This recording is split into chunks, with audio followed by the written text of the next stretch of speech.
السلام عليكم ورحمة الله وبركاته. أهلا بيكم في قناة دروس كمبيوتر. زلنا مكملين سوا في شرح منهج ميدل 3 في مادة الكمبيوتر. تعالوا بقى نتعرف على الجزء الثاني اللي احنا بقى هنكمل كلامنا عن الستيتمنتس المستخدمة في التعبير عن موضوع البرانشنج. فهنا بيقول لي برانشنج ستيتمنت يوزنج سيلكت كيس. سيلكت كيس هي تعتبر حاجة مختلفة لتطبيق نفس الكونسبت اللي هو الكونسبت بتاع البرانشنج. يعني ان احنا اتفقنا مع بعض ان احنا عايزين مثلا هنستلم فاليو من اليوزر، هنتست الفاليو ديت لو حصل كذا اعمل كذا. شفنا مع بعض ازاي نعملها باستخدام الاف ذن ستيتمنت، ودلوقتي هنشوف بقى باستخدام السلكت كيس. ايه الفرق ما بينهم؟ هما الاثنين بيطبقوا نفس الحاجه، او الاثنين بيطبقوا نفس المبدا. الفرق ما بينهم ان السلكت كيس statement in used in branching depends on the value of one variable. يعني الفكره ان انا بيبقى عندي variable واحد، الفاريبل ده انا بشاور على الفاليو بتاعته، وبيبقى عندي there are many conditions. يعني ايه؟ يعني هو variable مثلا اسمه x، فبقول ايه؟ في حالة condition كذا اعمل كذا. طيب نفس الفاريبل ده لو لقيت condition تانية كذا اعمل كذا، نفس الفاريبل ده لو لقيت condition كذا اعمل كذا. هديلكم مثال بسيط. احنا مثلا اول مثال درسناه سوا ده اللي هو التطبيق على موضوع الاف ستيتمنت. شفنا موضوع درجة الطالب. طيب فقلنا ايه في المثال الاولاني؟ لو درجة الطالب اللي هي x لو greater than or equal to 50، شفنا مع بعض في البداية لو في حالة true طلع او اظهر كلمة successful، وبعد كده شفنا في حالة ايه true false. في حالة true طلع كلمة او اظهر كلمة successful، في حالة false اظهر كلمة ايه؟ كلمة fail. طيب المثال مثلا بالنسبه للسلكت كيس ان انا مثلا ممكن يبقى برضو اشتغل على درجه الطالب، بس في الحاله دي مش نجاح وسقوط، لا انا هشتغل على الجريدز او التقديريه بتاعه الطالب. فهقول ايه؟ لو لقيت الدرجه مثلا جريتر ذان، خدوا بالكم ان هو فاريبل واحد اللي هشتغل عليه لان كل التقديرات بتاعه الطالب مبنيه على الدرجه بتاعته. فهقول ايه؟ هقول ان لو الدرجه بتاعه الطالب اللي هي الفاريبل ده كيس، في حاله لقيتها كذا اظهر لي مثلا اكسلنت.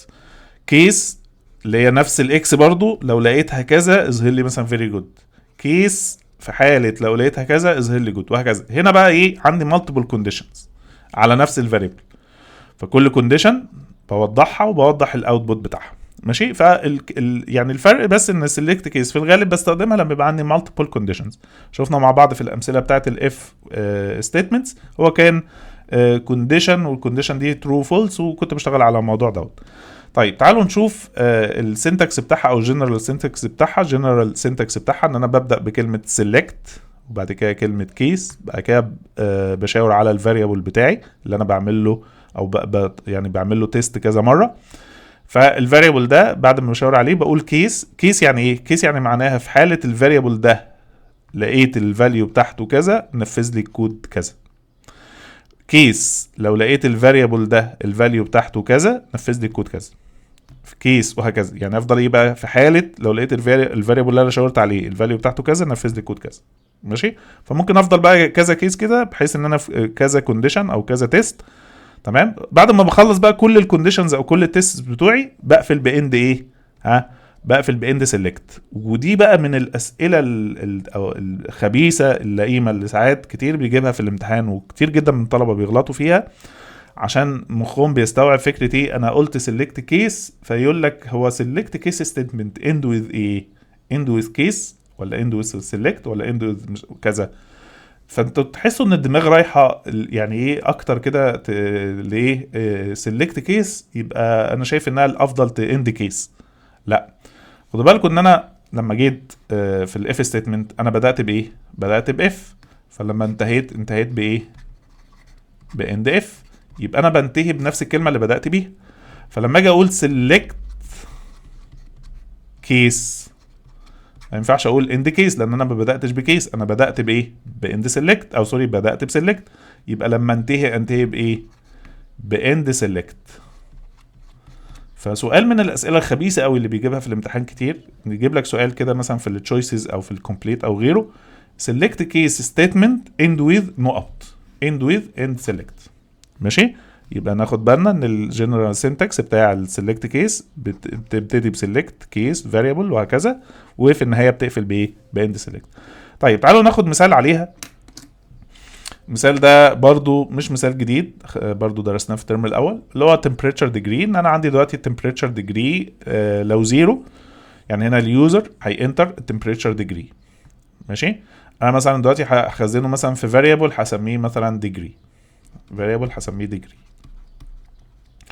طيب الفاريبل ده او القيمه اللي هتتخزن في الفاريبل ده هعمل لها تيست 3 مرات.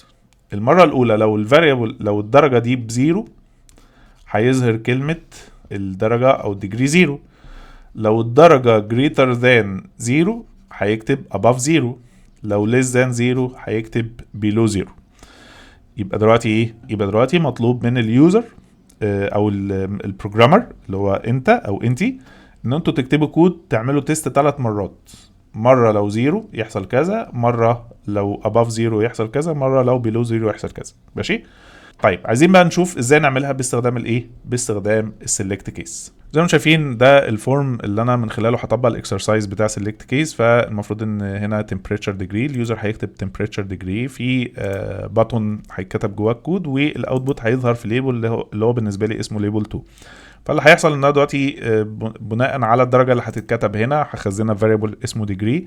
هتست لو الدرجه بزيرو فهيظهر في الليبل 0 ديجري، لو الدرجه اكبر من زيرو فهيظهر above 0 ديجري في نفس الليبل، واقل من زيرو هيظهر below 0 ديجري برضو في نفس الليبل. تعالوا نشوف سوا ازاي نكتب الكود ده. اعرف الفاريبل في البدايه فهقول dim degree as single. بعد كده هعمل assignment فهقول له بالنسبه لي الديجري equal me دوت text box 1 دوت text. طيب دلوقتي بقى هتست او هظهر الاوتبوت بناء على كونديشنز معينه هعمل لها تيست، بس المره دي باستخدام السلكت كيس. فهكتب select مسافه كيس مسافه الفاريبل اللي انا هعمل له تيست. فالفاريبل اللي انا هعمل له تيست اسمه degree. تمام، واروح جاي ايه دايس انتر. فهتلاحظوا ان هو قفل لوحده بايه؟ باند سيلكت. ما بين بقى السلكت كيس والاند سيلكت بكتب كل التيستس او كل الكونديشنز بتاعتي. فهبدا الاول بان انا هتست الاول الديجري بزيرو. فهكتبها ازاي؟ هقول له كيس زيرو. طيب اعمل ايه؟ اظهر بقى ايه في ليبل 2. فهقول له ليبل 2 دوت تكست ايكوال بين دبل كوتيشنز كلمه زيرو ديجري. تمام، واروح دايس ايه؟ دايس انتر. بعد كده بقى تاني كيس هقول له كيس is greater than or greater than بس مش equal to، greater than بس greater than 0. اعمل ايه؟ اروح واخد الجملة دي copy، بس الفرق بس ان انا هقول له ايه؟ above 0 degree. تمام. طيب بعد كده كيس is المرة دي below 0 او less than 0. اعمل ايه؟ اظهر جملة below 0 degree. تمام، وفي النهاية ايه؟ وفي النهاية end select. يبقى زي ما انتم شايفين select case سهلة جدا يا جماعة. select case degree اسم الفاريبل بتاعتي، كيس 0 يعني كيس لو لقيت الديجري بزيرو اظهر لي في ليبل 2 0 degree. كيس is ان الديجري لقيتها below 0 اظهر لي above 0 degree في ليبل 2 برضو. كيس is لقيت الديجري اللي هو نفس الفاريبل اللي انا مشاور عليه لقيته المره دي بقى less than 0، فالمره دي اظهر لي below 0 degree برضو في نفس الليبل. تمام، تعالوا نجرب كود. دوس run. تعالوا كده هكتب مثلا 0. لما اقول له degree status هيقول لي ايه؟ 0 degree. طب هكتب مثلا 17 يقول لي above 0 degree. طب مثلا -5 below 0 degree وهكذا. تمام، فزي ما انتم شايفين الموضوع جميل وسهل جدا ما فيهوش اي مشكله. طيب اخر حاجه بقى هتكلم عنها دلوقتي في يعني كيس كده او في حاجه وارد تحصل، وهي يعني لازم انا كبروجرامر لازم اكون حاططها في دماغي ولازم اكون عامل حسابها عشان ما يحصلش مشكله في الابلكيشن بتاعي. هو ان ممكن اليوزر اثناء ما بيستخدم الابلكيشن يسبلاي incorrect values بالنسبه للابلكيشن، فيحصل ما يسمى بالران تايم ايرور. فاكرين الشابتر اللي فات اخر جزء فيه لما اتكلمنا على موضوع او انواع الايرورز، فقلنا ان من ضمن انواع الايرورز ما يسمى بالران تايم ايرور. وقلنا ان في طريقه ان انا ممكن اهندل بيها الران تايم ايرور من خلال الكود بتاعي. تعالوا نشوف كده يعني بالتطبيق العملي ازاي ده يحصل وازاي اهندل الكلام ده. دلوقتي اليوزر هيران الابلكيشن خلاص، فمعروف ان هو المفروض يدخل درجه اللي هي درجه الحراره. طيب هنفترض ان اليوزر مش عارف يعني من غير ما يقصد او حتى يقصد عايز مثلا يدخل زيرو، فبدل ما بدل ما هيكتب لي زيرو كدرجه، لا هيكتب لي زيرو كحروف مثلا. ماشي، ما ده بالنسبه له زيرو. فالمفروض ان البرنامج انا معرف الفاريبل اللي هو هيستلم الدرجه او الفاليو من التكست بوكس ده، المفروض ان انا معرف الفاريبل ده ومديله داتا تايب ايه، سنجل دي واحده من انواع الداتا تايبس الخاصه بالنمبرز. فهنا انا اديت له داتا تايب مختلفه خالص، مش حاجه بقى اكبر او اصغر، لا انا اديت له داتا تايب مختلفه، حروف اللي هي بقى تحت الكاتيجوري بتاع الايه، بتاع الكاركتر. تمام. فهنا المفروض ان البرنامج كان متوقع ان اليوزر هيكتب له رقم، فبالتالي لما هضغط على البطن والكود هيبدا يتنفذ، البرنامج هيتلخبط وهيلاقي نفسه ان هو استلم حاجه مختلفه خالص عن اللي انا مشاور له عليها.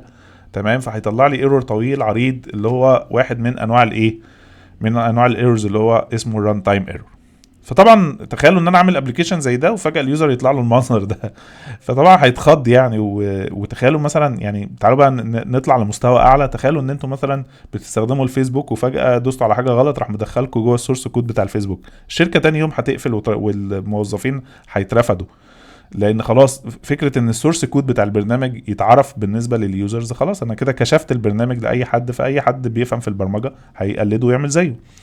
فلا انا مش عايز ده يحصل. يعني موضوع ان انا الران تايم انا عايز اهندله باستخدام الكود. فازاي هندله باستخدام الكود؟ واحده من الطرق المستخدمه في الايرور هاندلنج ان انا بستخدم او بكتب الكود بتاعي داخل حاجه كده اسمها التراي كاتش ستيتمنت. طيب ايه التراي كاتش ستيتمنت؟ قال لك ان انت بتكتب الكود بتاعك وتقول لو حصل ايرور ههندل الايرور من خلال الكود. فانا دلوقتي جيت عرفت خلاص فاريبل، تمام، من بعد تعريف الفاريبل على طول، يعني من بعد التعريف ومن قبل الاساينمنت هروح جاي كاتب كلمه تراي، كاتب كلمه تراي وهروح دايس انتر. فهتبص هتلاقوا راح جاي سبيس كاتش اي اكس از اكسبشن وبتوين كاتش واند تراي في مسافه. طيب الفكره ان انا هاخد الكود بتاعي اللي هو سيلكت كيس اللي انا كتبته ده، هاخده كده كله واروح جاي احطه بتوين تراي وكاتش. تراي يعني ايه؟ تراي يعني حاول، تراي يعني معناها جرب نفذ الكود ده، لو اشتغل معاك بدون اي مشاكل خلاص مفيش اي مشكله. طب لو حصل ران تايم ايرور، لو حصل ران تايم ايرور نفذ اللي انا هقوله لك فين، بتوين كاتش واند تراي. فانا هنا في الجزئيه دي انا ههندل الران تايم ايرور لو حصل. طيب لو حصل انا عايز اعمل ايه؟ اول حاجه ان لو حصل ران تايم ايرور انا عايز افهم اليوزر من خلال مسج بوكس ان من فضلك دخل او قم بادخال رقم. يعني هو اكيد اللي هيحصل ان هو هيدخل يا اما رقم مثلا مختلف يا اما هيدخل حاجه غير الارقام، فانا عايز ابين له ان الخطا بتاعه ان من فضلك ادخل رقم اللي هو بيمثل درجه حراره يعني. تمام. يبقى انا اول حاجه هعملها ان انا هعمل مسج بوكس واروح جاي بتوين البراكتس هفهمه الخطا بتاعه. فهقول له انتر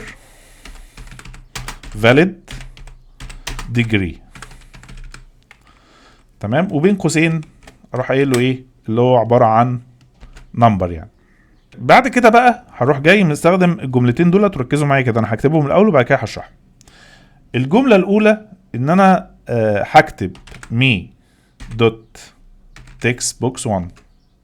هنا بقى مش هقول دوت تكست، لا هنا هقول دوت فوكس، تمام، واروح دايس انتر.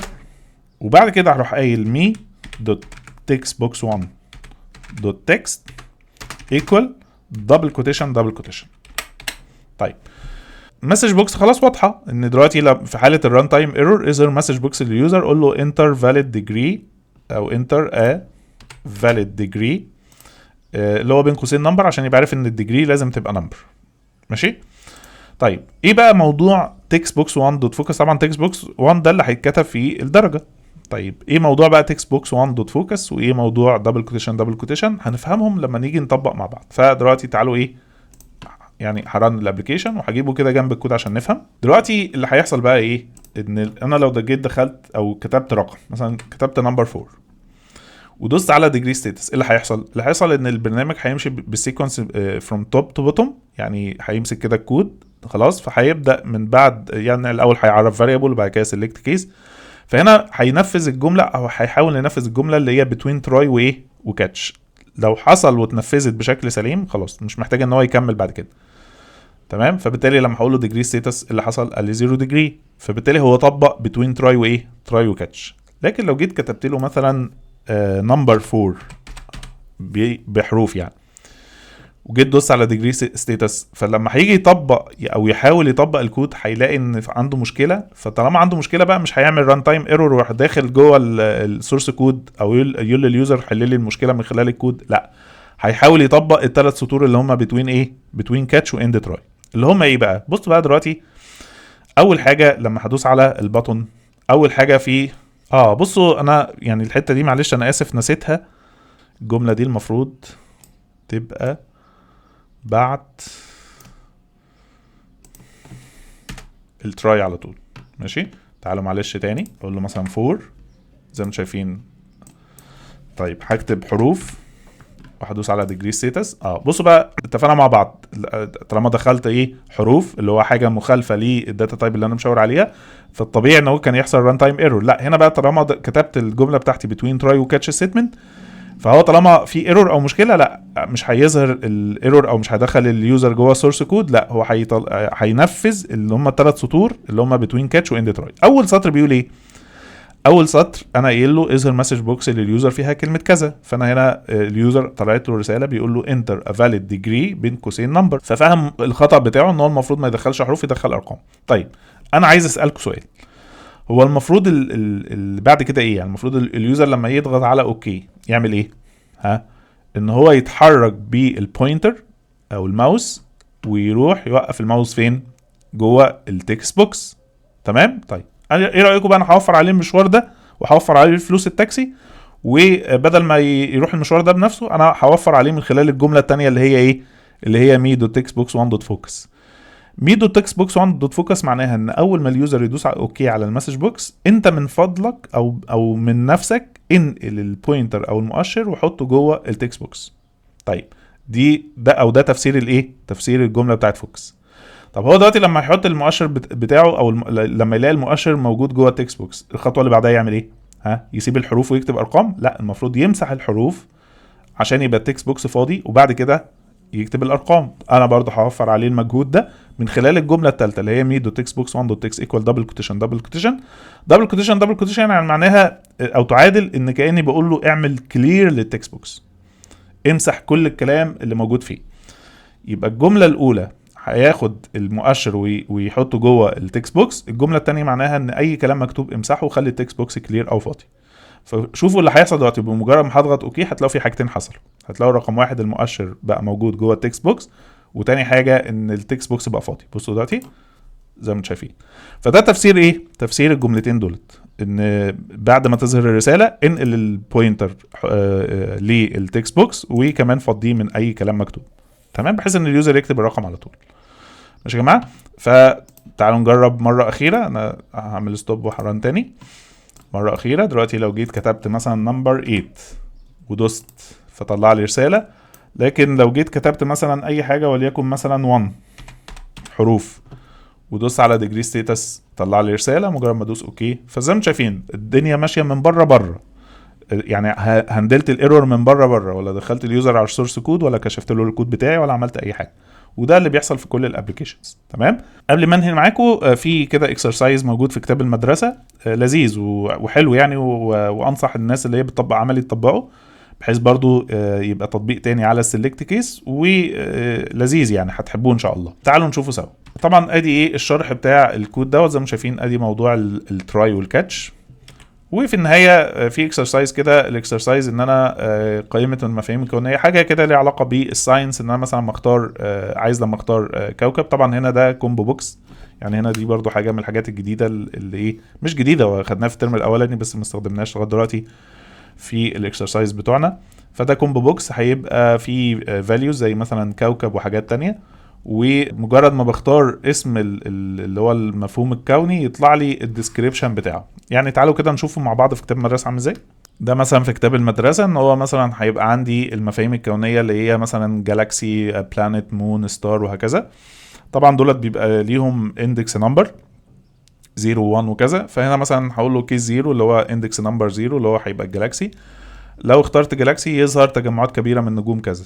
كيس 1 يظهر كذا. فده اكسرسايز لذيذ، يعني ايه ممكن تطبقوه.